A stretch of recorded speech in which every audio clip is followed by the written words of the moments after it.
Yes, leo nimesikitika sana kuona kwamba some goons, let me call them goons, they have destroyed our dustbins.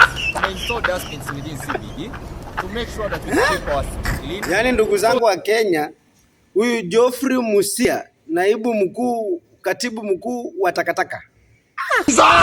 Yani wa Kenya ndio nimegundua wa Kenya, usiaiona wa Kenya ukadhania ni watu wenyewe utawapeleka tu waingiamo hivi. Wa Kenya kuja kama wamejipanga na advice utakusikiza. Lakini wa Kenya ukikuja tu papa utaachwa hapo mwenyewe ukijiongelesha. Sasa huyu Geoffrey Musia, katibu mkuu wa takataka Nairobi, yeye anakuja kwa address wa Kenya akisema ati wa Kenya wanaiba vitu za takataka. Yaani wakati watu wako na uchungu huku hivi wanapigwa, huku wanawawa, hebu ona hii video.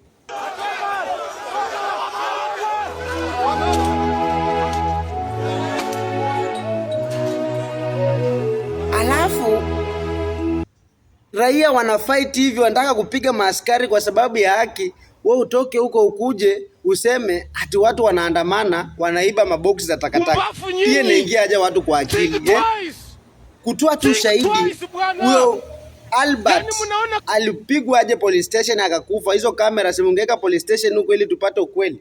Nyinyi mnataka kutufuatilia ati muone venye dustbin zinaibiwa Nairobi. Wacha tuwaambie, usitupange. Na wewe Geoffrey Musia, katibu mkuu wa takataka, kama unaona unaweza rudisha takataka zingine, box za takataka, wewe weka tu.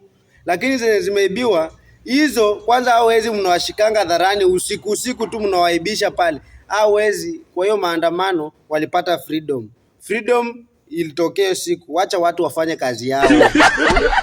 Usikuja ka address watu sijui nini. Mnatishia watu ati mneka kamera.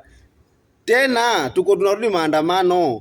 Hiyo siku jaza kamera, tutaiba mpaka kamera.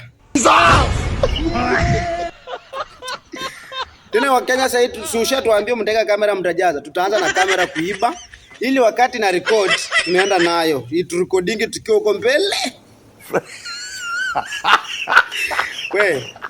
Alafu angalia hii picha, ona hii picha. Askari anataka kukata mtu rungu.